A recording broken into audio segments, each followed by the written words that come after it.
I call this a work session meeting of the San Marcos City Council to order. Today is Tuesday, February 4th. The time is 3 o'clock. Ms. Trevino, would you please call the roll? Ms. Rodriguez. Here. Mr. Saul Gonzalez. Here. Ms. Garza. Mayor Houston. Here. Mr. Scott. Mr. Mendoza. Here. And Mr. Lorenzo Gonzalez. Here. We have a quorum present. Okay, next item on our agenda is citizen comment. However, there was no one to sign up, so we will go straight into our presentations. Ms. Trevino? Receive a staff presentation regarding approved FY25 CIP projects and related funding, including the proposed issuance of debt. Ms. Reyes? Good afternoon, Mayor and Council. Today's presentation is intended to brief you on updates to the fiscal year 2025 Capital Improvements Program. This is in preparation for our upcoming bond sale. Additionally, we're going to provide a timeline of this process. Engineering has a thorough process to look at these projects and has begun to also analyze them through an equity lens. We've also made strides to present the content in an understandable and transparent manner for the community to understand this process at various stages. I'll now turn it over to our Director of Engineering and CIP, Sean Condor, to provide the presentation. Thank you. Thank you. All right, so as Ms. Reyes mentioned, I'm Sean Condor, the Director of Engineering and Capital Improvements. The purpose of this presentation is to provide Council with an update on the FY 2025 Capital Improvements Program and discuss related funding, and also provide Council an upcoming debt issuance of the 2025 certificate obligations and the timeline. So just as a reminder what the Capital Improvements Program is, it's a multi-year financial planning tool used to identify and plan for major capital projects. It addresses growth, transportation, public safety, and utility infrastructure issues in conjunction with goals and priorities as determined by City Council. The adoption of the CIP in its first year of funding coincides with the adoption of the budget and uses a 10-year projection, and the projects being funded are ready to proceed. So just for some clarity for the folks who are this first time through this, what I'll do in the next several slides is I have all the projects listed, and I'll kind of talk about how the funding was established for those projects. And so when we talk about a deferred project, that just means the project was deferred. It's for staff capacity, or more likely the reasons are timing of other related projects or development issues.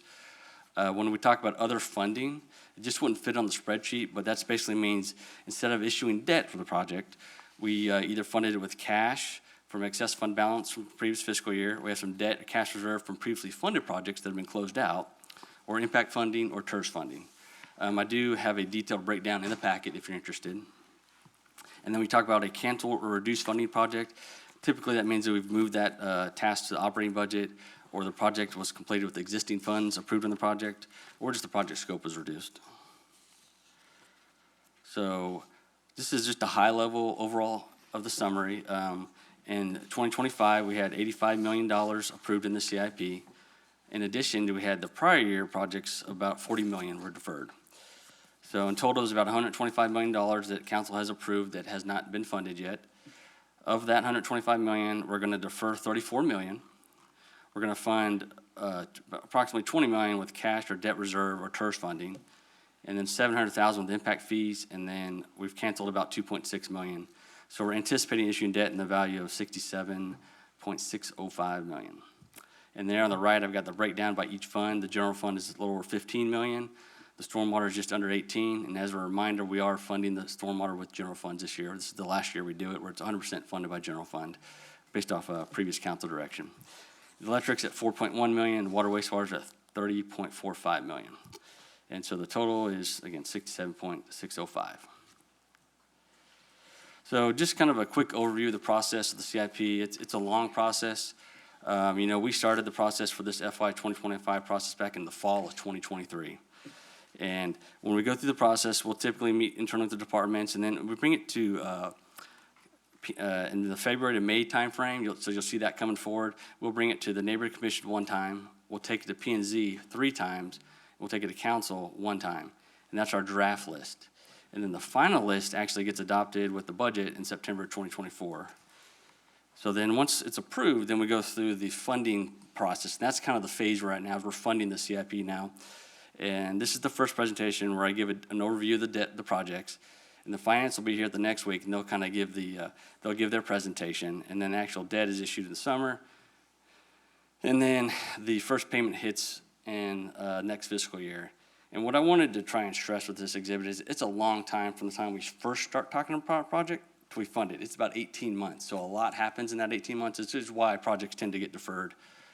And then the 24-month, I just wanted to point that out. That's the impact of the budget. So when we talk about a project in fall of 2023, the decisions we're making there are impacting our budget 2 years down the road. So that's why it's a planning document. I want to spend the next slide to kind of go through my analogy. You know, imagine this is I want to walk through the analogy of buying a home. And I like to do this slide because it kind of really creates that link to the budget. It explains why we're doing what we do, how we fund projects and all that. So when you talk about the CIP, again, for this FY 2025, we started preparing the draft CIP in October of 2023. That's when we reached out to the departments. What do we need? What are our desires? What do we have to do? What's in motion? Well, that's like if you go over home, determine your home needs. Where do I want to live? Do I want 3 bedrooms, 4 bedrooms, 1 story, 2 story? What town do I want to live? So we're kind of getting those parameters together, what we need, right? Well, then we present it to council in that springtime, and that's kind of where we say, hey, this is what we think we want. What are your thoughts? What are we missing? This is kind of us saying, we settled on our home. We want a 3-bedroom, 2-bath. I want to live in San Marcos. I want to live in the historic district. I don't know my home. I roughly know what I want to spend and where I want. That's kind of our draft CIP. Then in September, that's when we bring the approved CIP, meaning, or council approves it, I should say, and that's where you say, yes, that looks good. That's kind of like putting an offer. Hey, I found that house. I want that house. It's going to be, we think that they're asking $500,000. I don't know, maybe we can talk them down, but that's the one I want. So you put the offer, and then you kind of go through that period where you're kind of working through the inspections and all that, and get your finances together. Well, our finance does that too. They close the books on last year. And what that tells us is how much cash do we have to fund the CIP where we can buy down that debt. Instead of taking out a $650 million loan, maybe we took out a $50 million loan because we're paying cash for some. That's what we're doing. It's kind of on the homes analogy, it's finalizing your cash. Hey, I sold my house. I know I have 20% down. My mother-in-law thinks I'm great, and she's going to give me some cash to put down. And so I got all my finances ready to go, right? And then this is the step right now. We're preparing the debt sale for council approval. This is where we come to you. We've got our list of projects. We got the funding. We talked to the finance. They said how much cash we got. We got the TERS money identified, the impact fee money. We had it all figured out. So this is just like the home side. It's finalizing my loan. I put everything forward. Now I'm shopping for loans. Who's going to pay? Who's going to get the best interest rate? I have a window where they'll be, but I don't know what they're going to be until I actually sign on the dotted line. Well, that's the debt sale. This summer when they come back, they're going to come back, hey, we've got the debt sale. We've got the best interest rate. This is what it is. This is closing on the line. You're committed to that payment when you close on that loan, and you're going to be paying that back.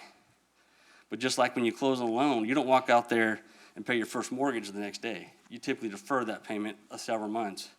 Well, that's what we do at the city is we defer that first mortgage to the next fiscal year. So that's why we say, hey, it's FY 2025 budget, but it really impacts the FY 2026 budget.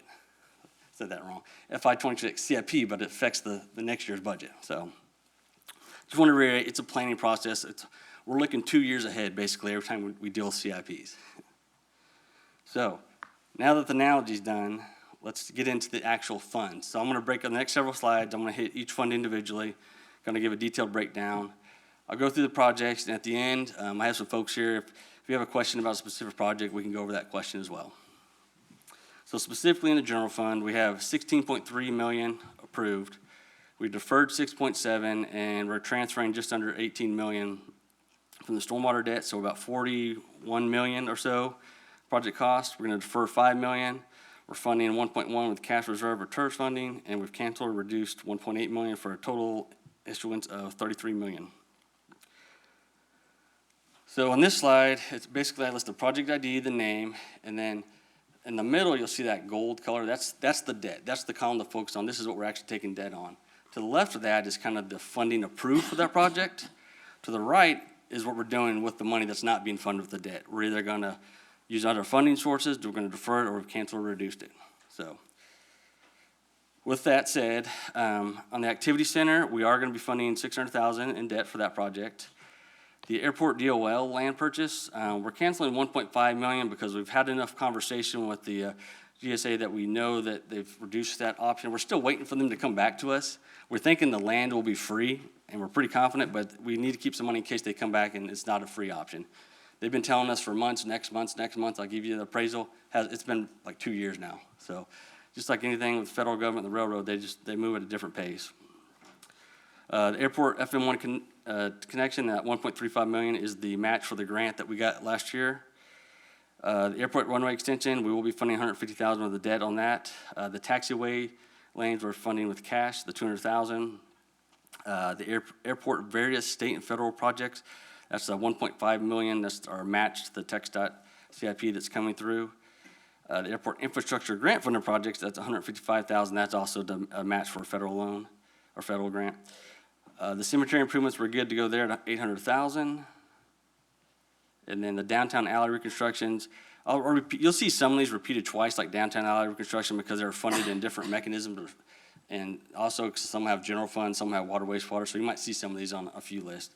That's ready to go at 150,000 general fund, and we also have some TERS funding coming in at 500,000.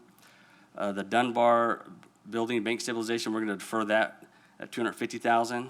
The fire administration training facility, we're taking debt at $1 million on that.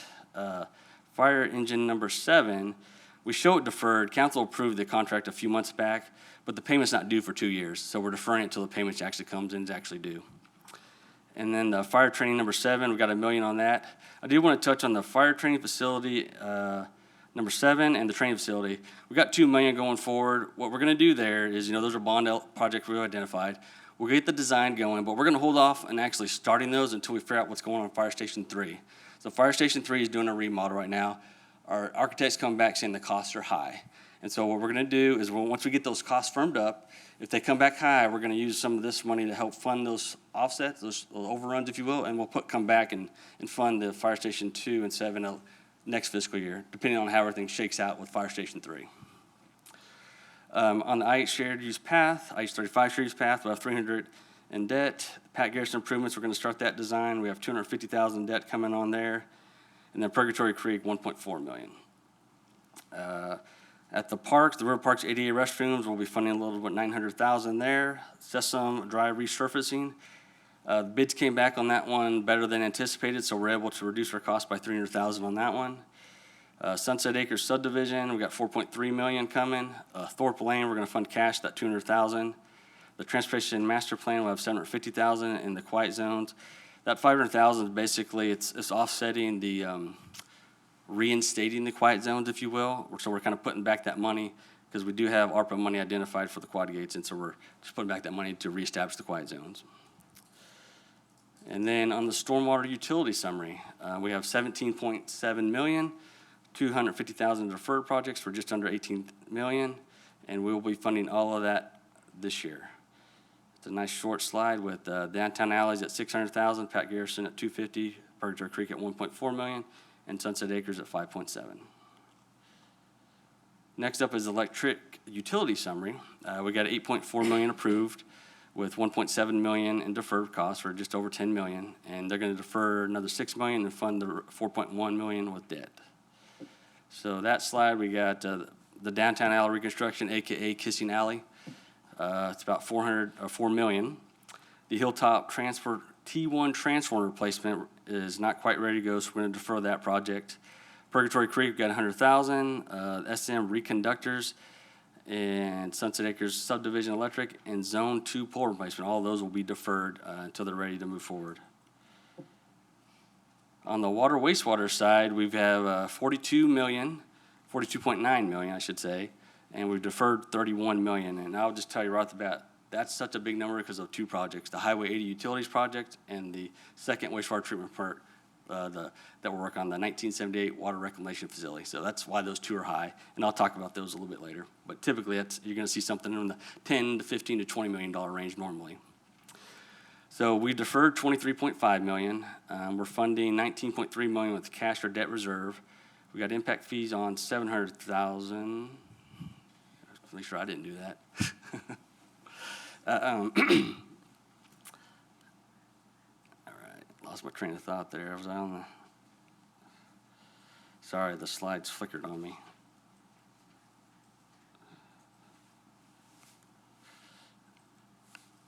It's frozen. All right, we'll let them work through that.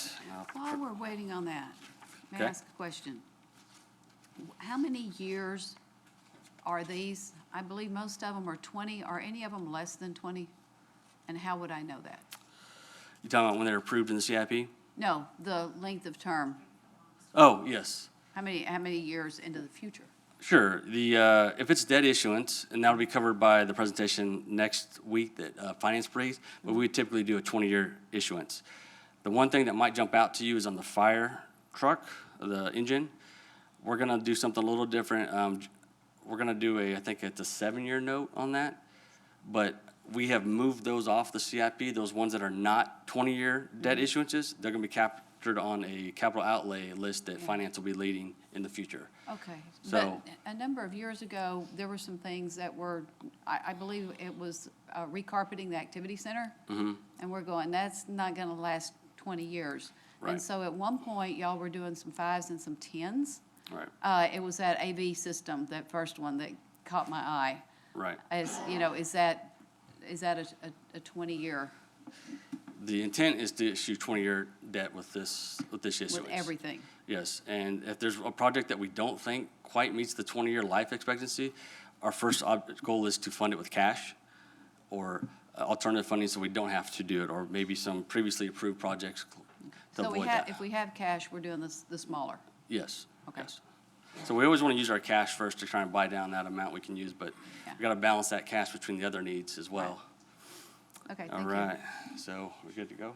All right. Let's see if it's operator error. I'm gonna turn it on and back off like IT taught me. All right.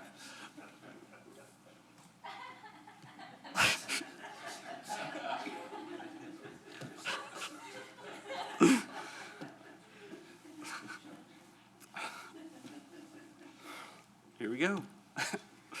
All right, so the Center Point Road, 16th water line, we got 500,000 that we're gonna defer. Waiting on that's a developer participation, we're waiting on that project to catch up. The downtown alley reconstruction, 400,000. The Harris Hill water line is 550,000, and the Highway 80 utility, we're gonna fund 5 million with debt, and 5 million will be some cash reserve from last year. The Highway 80 utility, Davis Lane rehab, 1.1 million will be deferred, and Hunter water main extension, 500 is being deferred. And the Kissing Tree water line, 100,000, we've canceled that. We put that one back in the CIP when it's ready. It's not quite ready to move, so we'll put it back for a later date. The north side 12-inch water line connection, we're gonna defer that. We're actually gonna wait on, that's another developer participation. We're gonna wait on the developer to come through, and we'll find out the impact fees at a later date when they're ready to move forward. The Pat Garrison, we talked about that one at 250,000. Purgatory Creek, we're gonna fund 150 with cash. And the Rattler Road Water Extension, 700 will be impact fees. The Sunset Acres subdivision, we're gonna have 2 million in debt for phase 3.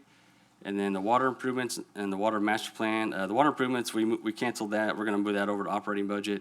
And then the water master plan, we just did a big update last year, so we're gonna just cancel that, and we'll, that 400,000, and we're gonna put back in the CIP for a later day, and we're just gonna hang on to that 100,000 to do some minor updates as needed, as developments come along. On the wastewater side, this is kind of where our money's being spent right now in the city. I know we've been focusing on the ARWA, but wastewater's becoming a challenge, and so you'll see a lot of money going to that in the next few years. The downtown alley reconstruction, we have 400,000. The Highway 80 utility, we got $1 million in debt, and then 14 million in debt reserve. Then we got the Highway 80 Davis Lane, again, that's 4.4 million. We're gonna defer till that project's ready to go. The Pat Garrison, 250. The Purgatory Creek, we got 150 in cash. Sunset Acres Subdivision 3, we have 500,000 on that one. And the wastewater improvements we talked about, we rolled that over to the operating budget. The wastewater treatment plant improvements, AKA the second wastewater treatment plant, we're gonna fund 20 million now, and we're gonna defer 10. I will touch on that one. You'll see at the next council meeting, finance, they're gonna split that up to show that those debt issuances, the separate debt issuances. But finance will talk about that more in detail at the next council meeting. All right. And then just a heads up on the next step. So I'm providing a presentation today regarding the projects. At the next meeting on the 18th, City Council will consider a resolution directing the publication of the notice of intent to issue the certificate of obligations. And then the week of February 24th, first notice of intent appears in the newspaper. The week of March 3rd, the second notice appears. The week of March 17th, the rating agency conference call occurs. With April 3rd is the ratings received, and then April 15th, the bids, if you will, come in, and the council will consider an ordinance authorizing the issuance. And then we'll have the funds on May 7th. So with that, I will stop for questions. Just a reminder, this is where you can get a copy of the CIP and a link to the interactive map. And as always, we have hard copies available for those who are interested. And I'll pause for questions. Questions?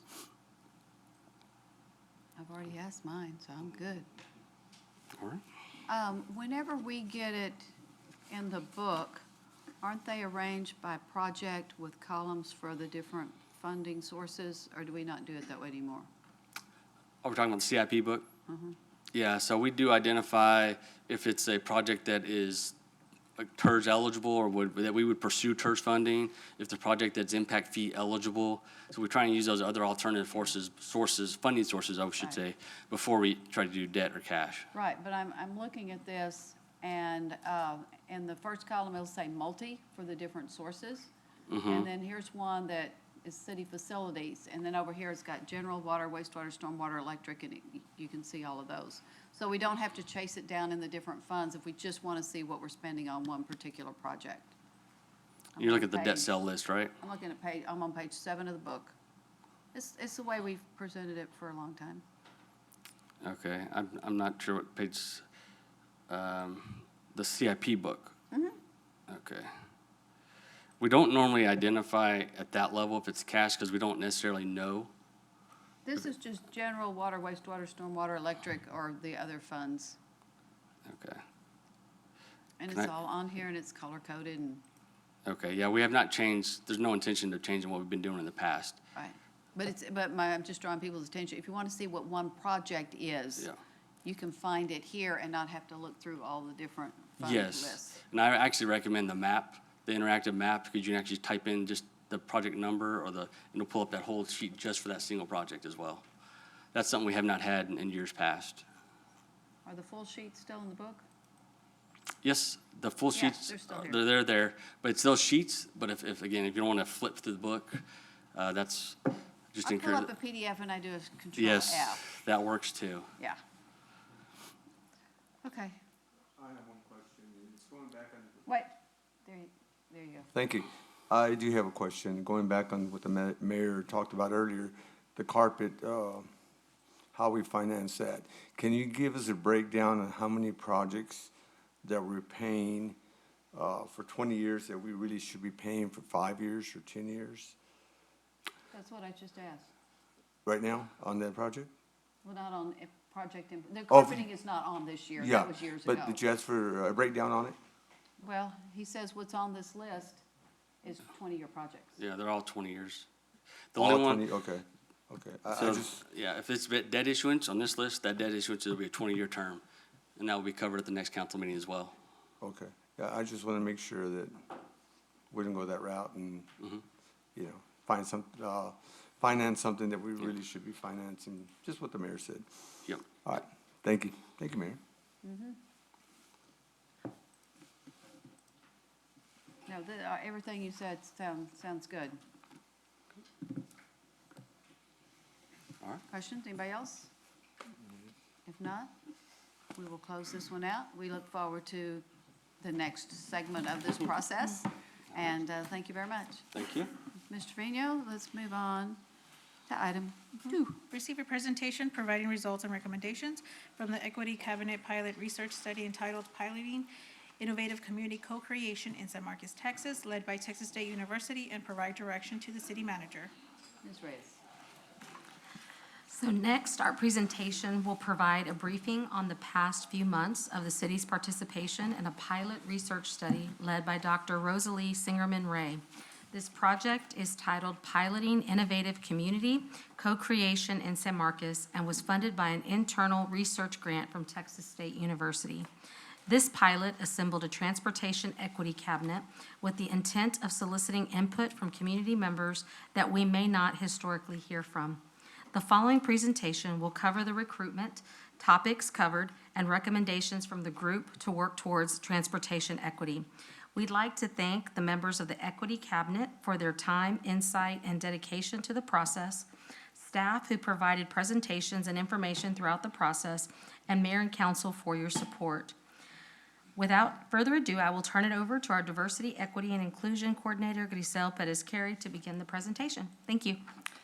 Good afternoon. I just wanted to take this moment to echo Ms. Reyes' gratitude to council for supporting our participation in this research project. My colleagues for spending quite a bit of time presenting to the Equity Cabinet, and certainly to the members of the Equity Cabinet who shared their expertise, their stories, and their time with us in preparation for today's presentation. So with that, I'll turn it over to Dr. Rosalie Singerman-Bray, who serves as Assistant Professor of Geography and Environmental Studies at Texas State.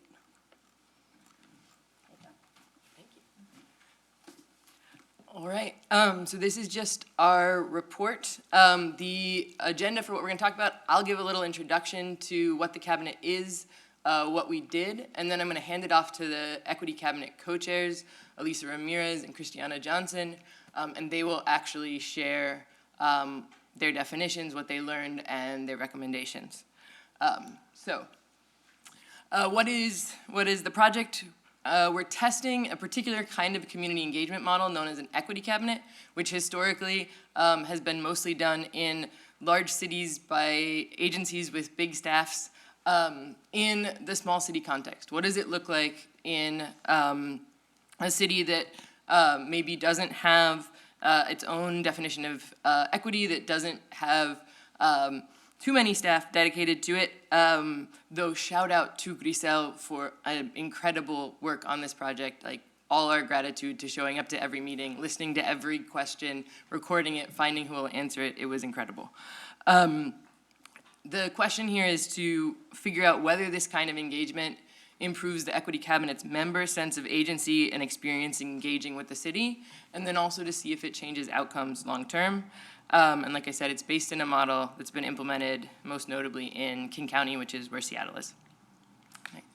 And an equity cabinet is, the idea here is you recruit community members from historically underserved communities. So it centers populations whose voices are historically unheard. In this case, I reached out to organizations that serve people of color, folks with low incomes, folks with disabilities, people experiencing substance abuse and mental health struggles, and in general, experiencing periods of poverty or where they may not have a car. Then, because that population also is full of folks who do not have the time to come to meetings, we did kind of an all-call to say, if you identify as a member of this Recording community, in progress. please reach out. And so in total, we recruited 7 folks, and I did all of the recruiting and just kind of had interviews with people. There was nobody where we had to be like, no, please don't come. It was all just if you were interested and if you could give the time. We do ask them to attend meetings, so it was 10 2-hour meetings. And then, importantly, this comes with a deliverable. This presentation and the report attached, it's not just asking you to sort of stick a Post-it note on a piece of paper. This is a project and a set of recommendations that we built together, and they're paid for their time. So the Equity Cabinet, like I said, 7 members. They had 10 2-hour meetings. They also did 3 interviews with me as part of the research.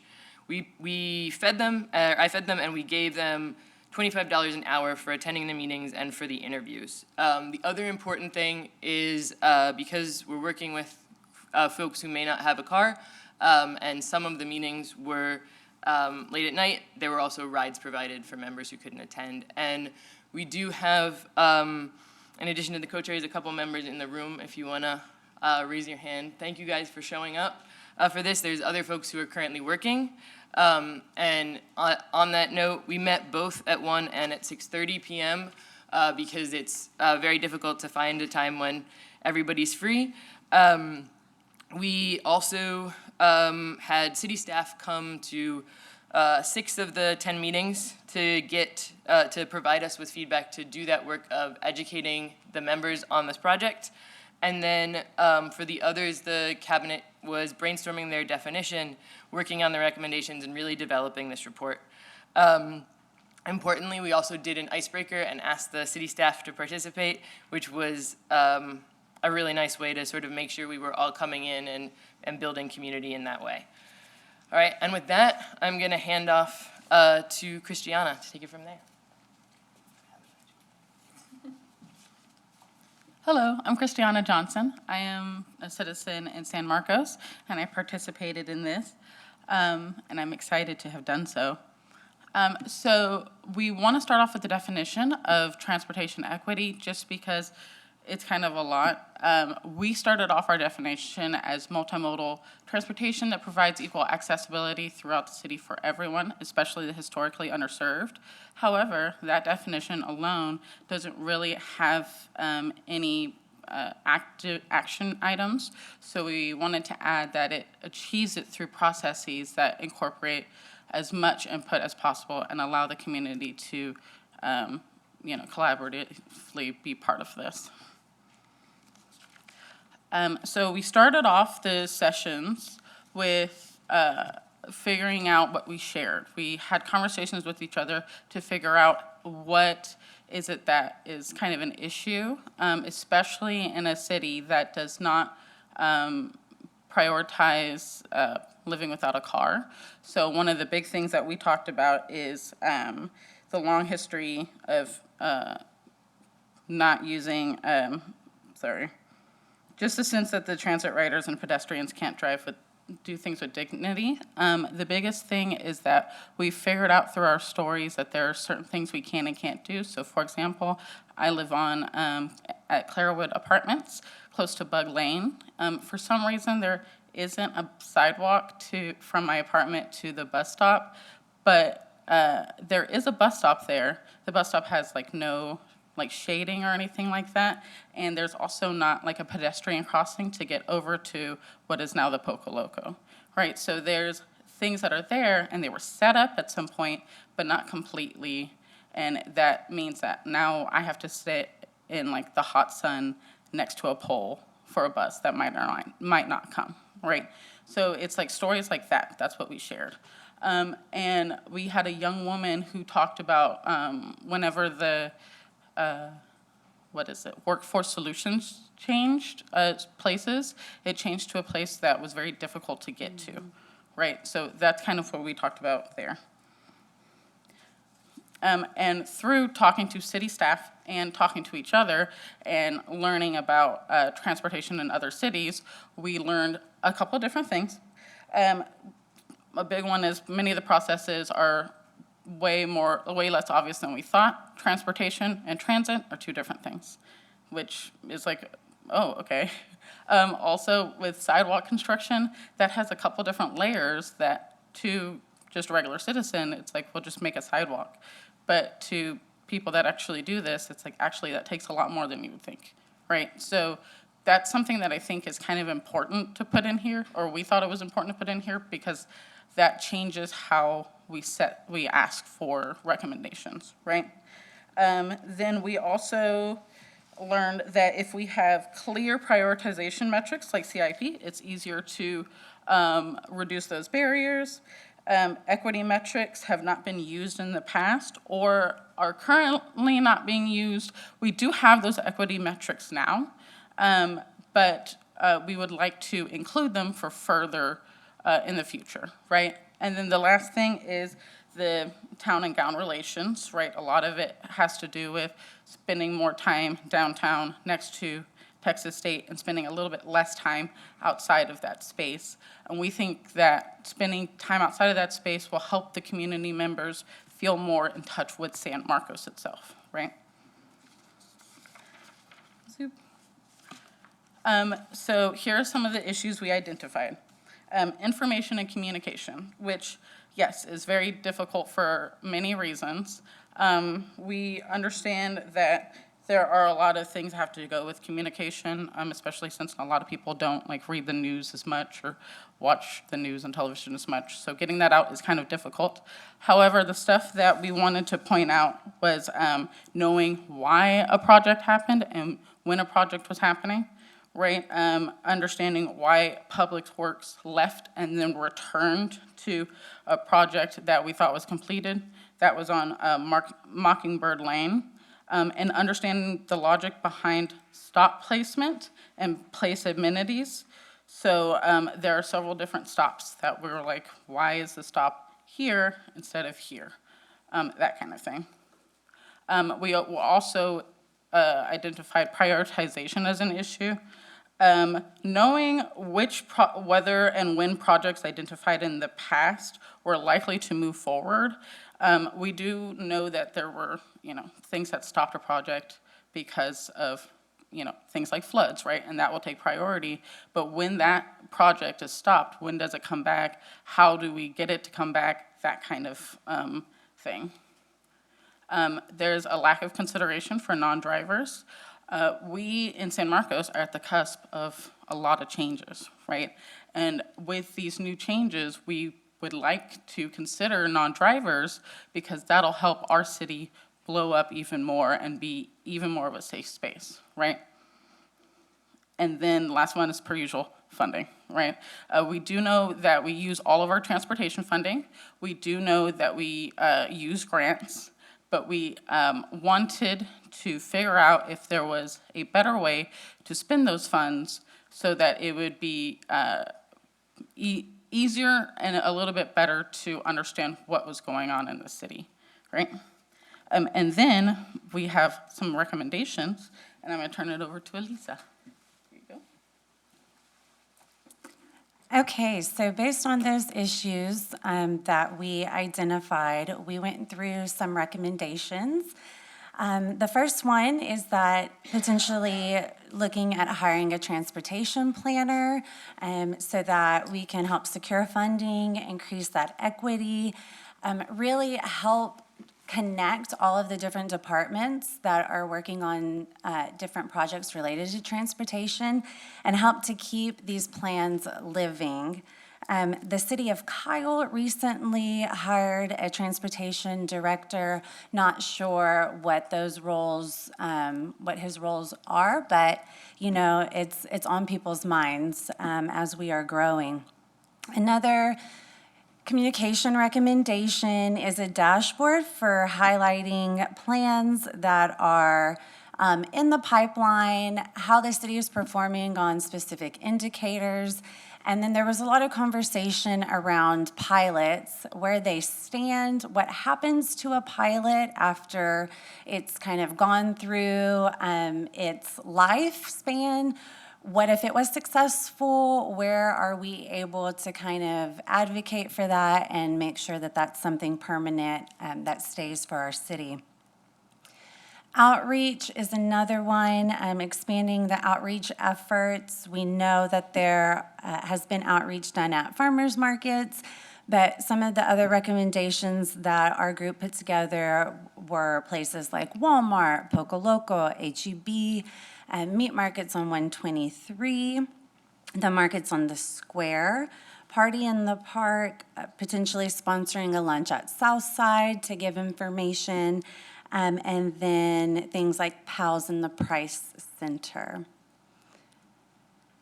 And then prioritization and publicizing those prioritization rules was a really kind of a big concept that I'll talk more about that our equity cabinet came up with. So really understanding what are the rules for why projects are chosen and in that particular order. And then creating a standard protocol for translations. So, and we've heard that there, are conversations about how the city can more effectively get information out in multiple languages. So we know that there's work being done there, but that was a big one for our cabinet. For prioritization recommendations, we broke it down into 3 different categories: bus stops, bus shelters, and sidewalks. For the bus stops, we said some things that should be taken into consideration when looking at priority is location of affordable housing, where the most popular employers are, where there's a high density of people, and where there's a large amount of residents without a car. So for an example that we have there is like an affordable housing development, a new one, Centro 35, out on the east side, very close to the outlet mall, which is a big, it's a big positive for people moving into that complex, saying like, hey, there is a lot of opportunity within, less of a mile away to work. However, there's not a connective sidewalk to get there. And the nearest bus stop is at the outlet mall. So really trying to look at those types of things, where people will be traveling and where they're traveling to. For bus shelters, we know that high ridership is kind of a trigger for a bus shelter. We recommended potentially also looking at wait times, those stops that have a high ridership of people with limited mobility, and of course, high ridership overall. Those should be prioritized. An example I have here is within my time in the cabinet, one area that I have seen multiple older adults waiting for a bus is on Cheatham and LBJ, right outside of Garcia's. That stop is a highly used stop. It does not have a shelter. One day, I saw an older woman with grocery bags sitting on the bumper of a pickup truck that was backed in there into a parking spot. We brought it up in one of our meetings, and Griselle took it back. And they sent a crew out there, a team to look, and the feedback that we got was that area, it wasn't large enough to put a shelter. Some of the feedback was that it wasn't safe to put a shelter there because perhaps a vehicle could hit it, to which, my response is, if it's not safe for a vehicle, I don't think it's safe for a person to be standing there without a shelter. And so those are some of the things that we mean there. When we're talking about sidewalks, again, where there's low car ownership, we hope that that would be an area that's prioritized. Areas with high social vulnerability, people with disabilities, dangerous roads, and then there are existing neighborhoods, also neighborhoods that have been around for a very long time that don't have that type of infrastructure, we would hope would be prioritized. And then there are areas within the city that have high walk scores, meaning that there are areas that have many destinations close together, but there aren't sidewalks there to allow for walkability. So they have a high walk score, meaning it's an area that is very walkable, but there aren't sidewalks there currently for people to walk on them. An example is Clairwood, and Christiana also mentioned that area. So when we're looking at addressing the needs of non-drivers, we think that investments that improve access to certain places should be prioritized. So these are places where people need important things for their lives, like childcare facilities, affordable housing complexes, grocery stores, medical facilities, and job training programs. Again, Christiana had mentioned Workforce Solution. It's out on Posey now, which is the area where I live. I live on East Posey. And so, it's really hard for people to get out there. We would recommend using a scoring matrix for each of the categories, each of those 3 categories, to come up with a matrix for each of those that really addresses these equity issues. Funding, this is a timely discussion, but Christiana had mentioned the bucket that is used for transportation, and so it's we have $240,000 for sidewalks. We would like to see a sidewalk plan and a dashboard that's transparent about the needs and priorities of sidewalks. This number of $240,000, is it sufficient to meaningfully improve and maintain the city's sidewalk infrastructure? It seems like that number came about some years ago, and it's just always stayed that way. We would really like to understand how much, we know that it's used every year, so we would really like to understand how much more are we spending, how much, looking into the future, would it cost for maintenance for these sidewalks, and for the sidewalks to look like what we want them to in our city.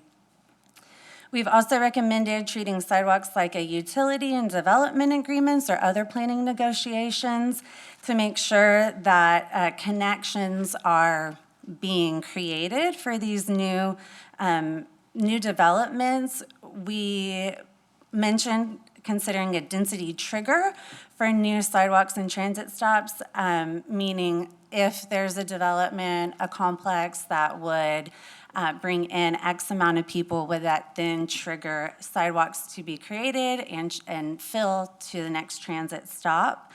And that may occur within our 5-year plan, which also highlights the recommendation earlier of a living comprehensive plan, kind of in that dashboard, something that we can see how projects are progressing. And then, again, thinking about increasing the transit funding to really meet the vision of SMTX. An example of that is if we add a weekend service or extending into the night, that could cost $500,000 to $800,000.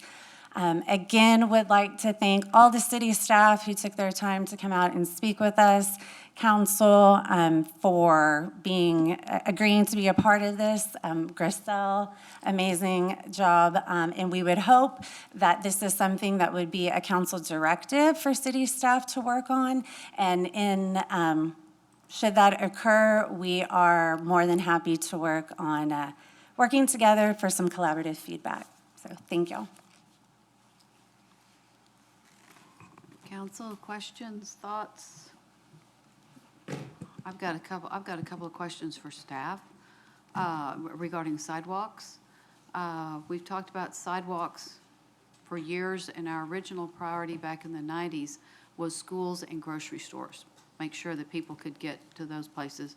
My question is, or you could just send us what the priority is for sidewalks and where bus stops fall on that list. Question that I have, and also the status of shelters. We've talked about shelters, and we've got bus stops. We don't have shelters at all of them, but we have been adding. I don't know how many we added in the first year that we were working on it. Are we continuing to add shelters to existing bus stops? We're doing X per year or something? Yeah, good afternoon, Amy Fenn, Transit Manager. We are still putting in bus shelters. We have 18 out on the street right now. As you know, we are going through our transit plan, so we're updating our transit plan. So we're gonna kind of pause until we get those recommendations back. That way we're not putting a shelter just to take it down and move it. So Right. that's kind of where we are in that process right now. Okay, thank you. And then, did y'all review, you mentioned one of the low-income housing tax credit projects, Central 35, the one behind Tanger. And did y'all review that those are required to provide transit to grocery stores, Walmart, et cetera? Did y'all review that? And is that adequate? So we talked about. If you come to the microphone, thank you. So we talked about it it was mentioned that we didn't have a sense from residents who lived in them how that worked or what their experience was of it. The folks who had that on the equity cabinet actually are in an affordable housing complex that has a bus stop near it, so they wouldn't have had that shuttle provided. Okay. Yeah. Because we know, we know which ones they are. And I believe the requirement is twice a week, once during the week and once on Saturday. Right, my understanding of it, it could vary though. So we didn't necessarily look at all of the properties to see what that would entail. So we don't know if what they're doing, Correct. the people who manage that are supposed to be looking at what they need. Right. You know, if nobody was going on Monday and everybody wants to go on Thursday, that seemed like a bit of a no-brainer, so. Right. Anyway, so I'm still curious as to how they're providing that, if they're hiring somebody, if there's like one person in town that's doing all of them just on alternate days, I don't know. And I suspect everybody's doing their own thing, so, anyway, that's something that we might want to collect some information about, especially if it's not working, because that's a requirement. And if it's not working, then we need to figure out how to make sure that it is working for the people who live there. Okay, I bought y'all some time. Ms. Rodriguez. Appreciate that. Well, thank y'all, first of all. This is all fantastic. I mean, so much of what y'all discussed are things that we actually got to talk about during visioning this past week. And I don't know if my colleagues were aware of all of the symbiosis, or what's the word? Of the similarities between the two, y'all's recommendations and what we were discussing. Did the committee, when y'all were talking about the bus shelters, did y'all talk about, I know y'all were looking at other cities and what other cities are doing. Did y'all talk about maybe some things that work, like to protect people from elements? I know it was mentioned that there was no protection for heat, so obviously, that's going to be something that we should factor in. But are any other cities doing any really cool shelters that are somewhat cost-effective, that look different from what we have? Maybe they're using solar so you can charge your phone or something. One cool thing is, because I know we don't always have the right-of-way for a big one, there are cities that post 2 seats, that anchor 2 seats to the stop pole, and then put a little shade canopy. So if you don't have the space for something big and glassy that can fit a bench, you can still provide seating and shade. Okay. And the benches, how we do them on the ones that we do have. I've never I hate hostile architecture. For those who don't know what hostile architecture is, basically it's a really intentional way to make it hard for people to lay, sit, and do those things on benches. Did y'all talk about the way our current structure is set up, and does it seem favorable to residents? Am I just on an island not liking it?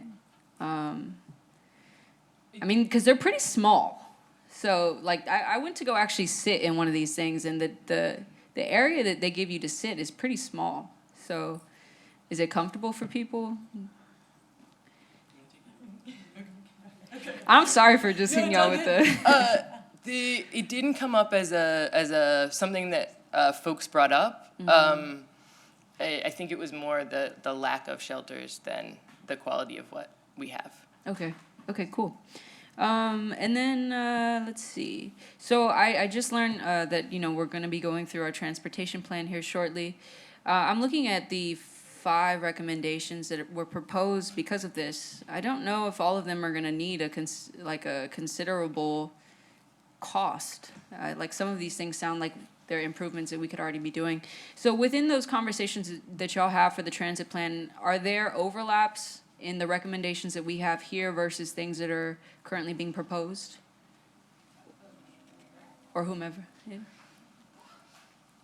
So we're still in the collection phase for getting input. But yes, they're looking at what people are saying. So we have heard more shelters, so they're probably gonna have that into the recommendation. So we're still in the data collection phase rather than the recommendation phase.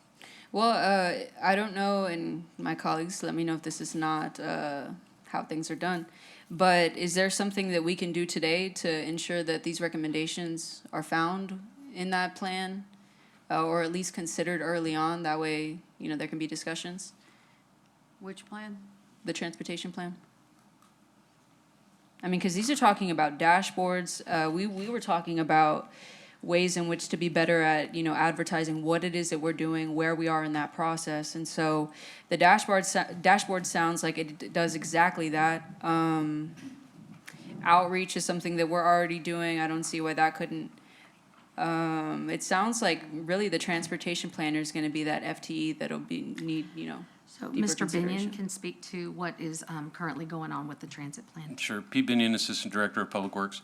We're currently working through our short-range transit plan, which is a federal requirement. The consultants for that plan were hired by TxDOT, and they actually came and presented to the Equity Cabinet on 2 occasions and took their feedback. So I believe we're going to see these 5 recommendations in our plan. That sounds good, because, I mean, it's not that I'm trying to discount TxDOT's work, but obviously these are people in our community who know it well. And Yes, so- ma'am. And TxDOT's role in this is to administer and pay for this plan on our behalf as the owner of the plan. So Okay. it's a good partnership, and we look forward to the recommendations coming back to you. Yeah, and I just asked that, you know, for my colleagues, I just asked that question because, you know, I think it's a share of appreciation for the work that's been done here to make sure that moving forward, we actually consider these recommendations and do something with them, rather than just having y'all come in and report. I have one clarifying question. So you said the transportation plan, the transportation master plan folks also came to the cabinet?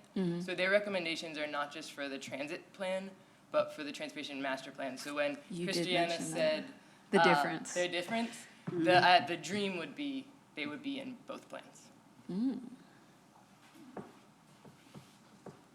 You have anything else? No, I wanted to make sure that we're gonna actually do something with this, you know, moving forward. So not just it sits on a shelf somewhere and we got these amazing people to put this together. It just sounds like so much of this is feasible. So just wanna make sure that we actually do something. Yeah, and we've done a lot, but there's a lot left to be done. Mr. Gonzalez, you're next. Thank you, Mayor. I recently went by some apartment complexes across the high school, and I think they're affordable apartment complexes. And I asked what they provide of services, and they said one thing they don't provide is transportation. And to my understanding, maybe I'm wrong, that was part of the deal, that they were provide certain days out of the week. That's what I was just talking Yeah. about. Are you finding out that that's not happening? It's not happening, it's not on the sheet of what they provide.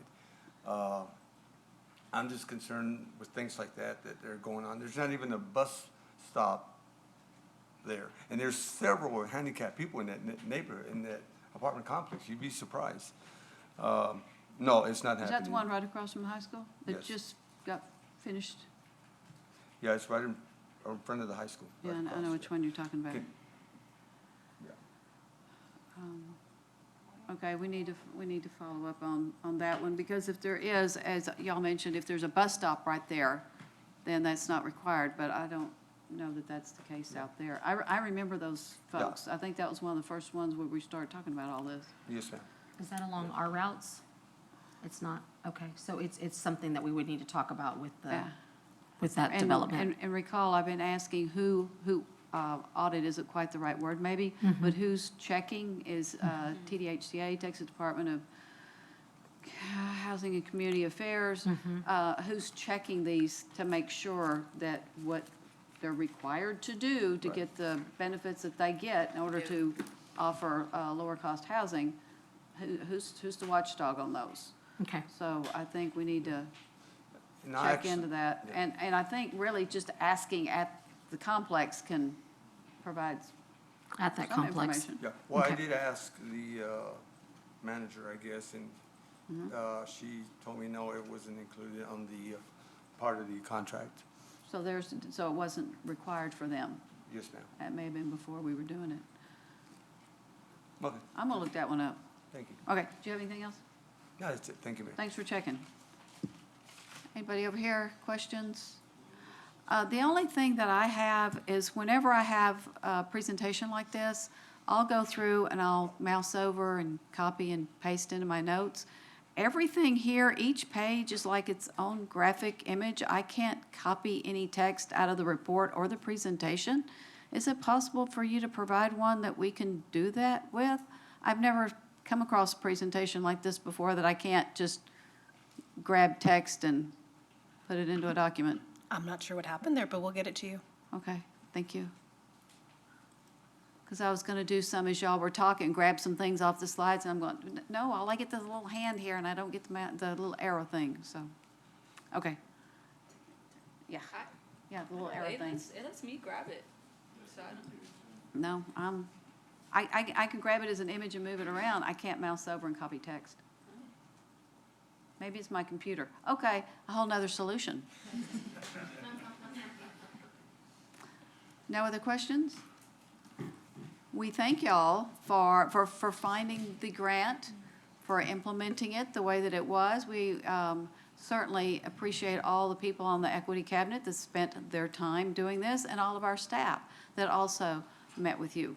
So, thanks to all. Yeah, this was great, y'all. Thank you. Thank you. Thank you. Ms. Reyes, anything else? Anything else? We're ready to move on to item 3, Ms. Trevino.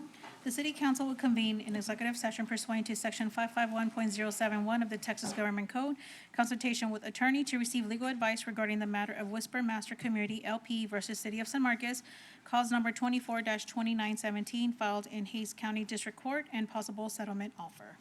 Looking for a motion to go into executive session. So moved. I'll give that to Mr. Mendoza. Was that you, Ms. Rodriguez? Ms. Rodriguez gets the second, and Ms. Trevino, are we voting with the push buttons today? No, not right now. But will we at 6? Yes. Oh, thank goodness. Okay. Okay. Mr. Saul Gonzalez? Yes. Ms. Garza? Yes. Mayor Houston? Aye. Mr. Scott? Mr. Mendoza? Aye. Mr. Lorenzo Gonzalez? And Mr. Rodriguez? Aye. Motion passes 6-0. And we'll enter into executive session at 4:01. Council, take about a... We have returned to our work session from our executive session, which we concluded at 4:24. And Ms. Trevino, we don't have anybody signed up for No, Q&A, seeing nobody in the lobby or in the room. I will take a motion to adjourn. So moved. Second. Motion by Ms. Rodriguez, seconded by Mr. Mendoza. We'll vote. Ms. Garza? Mayor Houston? Aye. Mr. Scott? Mr. Mendoza? Aye. Mr. Lorenzo Gonzalez? Aye. Ms. Rodriguez? Aye. And Mr. Saul Gonzalez? Aye. Motion passes 6-0 with 1 absent. And we are adjourned at 4:28. Food will be